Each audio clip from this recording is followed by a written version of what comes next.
Richard leaned close, his voice, a low blade hidden under velvet. You want the weekend shift. You know the price. The words slid across the air, poisonous and quiet. Clara heard them, her face drained of color, lips pressed tight, silence, sealing her fear. She turned slightly away, but the sentence clung to her like smoke. Around her, the restaurant shimmered with chandeliers and marble floors, every surface polished to blind the eye. Yet beneath the glitter, the air turned brittle. The laughter of patrons felt staged hollow. Silver cutlery struck porcelain, a rhythm sharp as nails on glass. It rang out cold and mocking, as though applauding the cruelty no one dared to name. In the far corner, Jackson sat alone. Shadows covered his frame, but his eyes cut through the room, calm, watchful, edged like steel. He heard it, he saw it, and he did not look away. Clara stood beneath the crystal light, her smile fixed like plaster.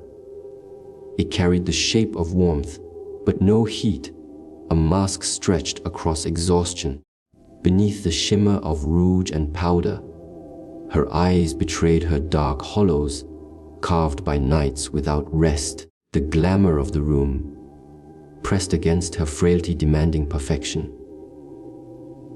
She steadied the tray, fingers trembling, hiding the shake by pressing harder against the stem of the glasses. Her shoes, worn thin and scuffed at the heel, whispered against marble so clean it reflected chandeliers. The contrast was brutal: wealth beneath her feet, poverty on her skin. Every movement was a calculation balance. The tray held the smile, don't falter. Yet behind the facade, her mind beat the same desperate rhythm. Medicine rent her brother's lungs, the fragile line between survival and collapse. In that light, Clara was not a server. She was a cracked smile balancing on the edge of ruin. Richard emerged, his suit cut sharp, his tie glowing faintly in the chandeliers. He wore refinement, like armor, each line precise, rehearsed. But when he leaned toward the new waitress, his hand lingered on her shoulder too long, fingers pressing a little deeper. Then comfort allowed. His voice flowed smooth, warm as honey, yet the gaze behind it cut with the coldness of steel. The girl's face froze, her chin dipping, her body shrinking into silence. She nodded without words, her eyes nailed to the floor. All around them, patrons clapped in approval as a bottle of wine was opened with perfect flourish, applause, rising for a performance they did not understand. Luxury masked the cruelty, and cruelty thrived under its cover. Richard's smile widened, a flawless surface concealing rot.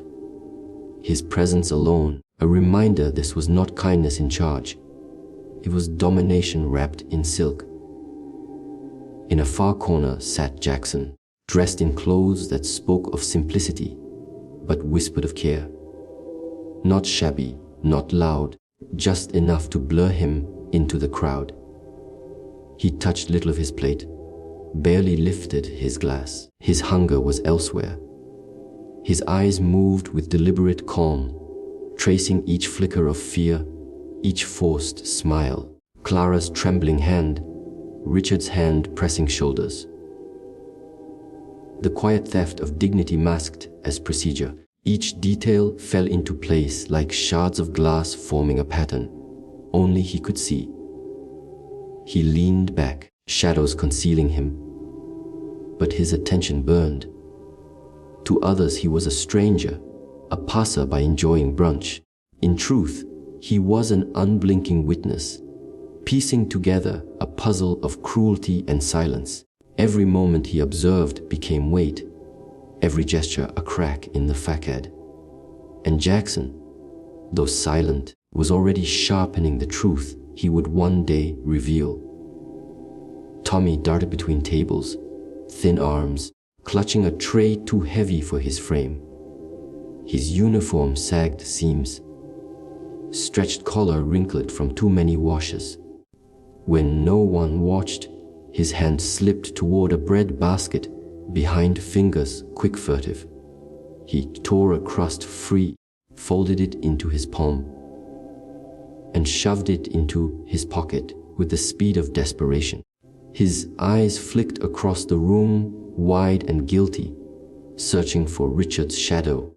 The laughter of diners swelled a chorus of wealth and ease.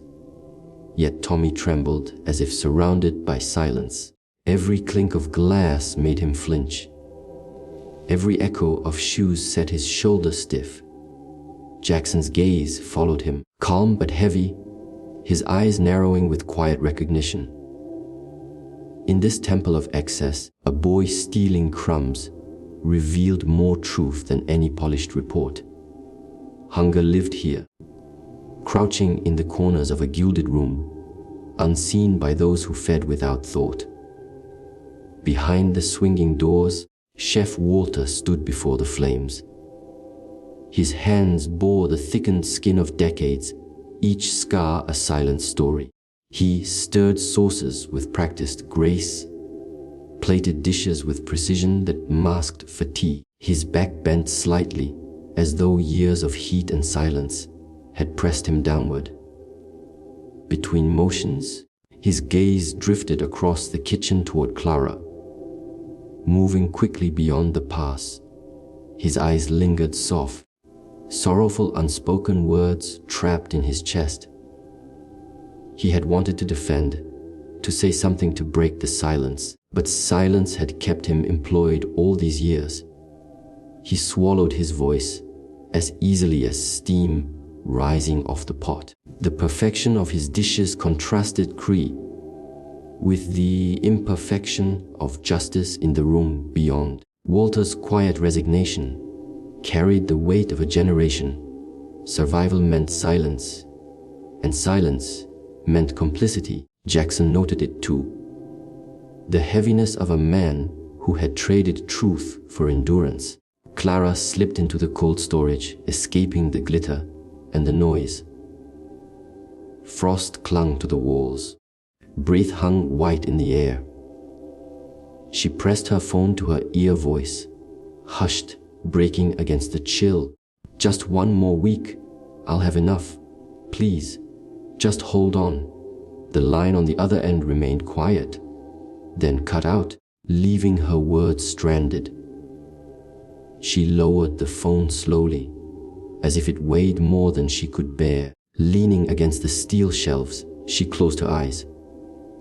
A sigh fell from her chest, long and hollow, as though it emptied what little remained of her strength. The cold pressed against her bones, but the heavier weight was despair. She did not weep. Not yet. Her silence was louder than tears. In that frozen room, Clara's private collapse lived unseen. But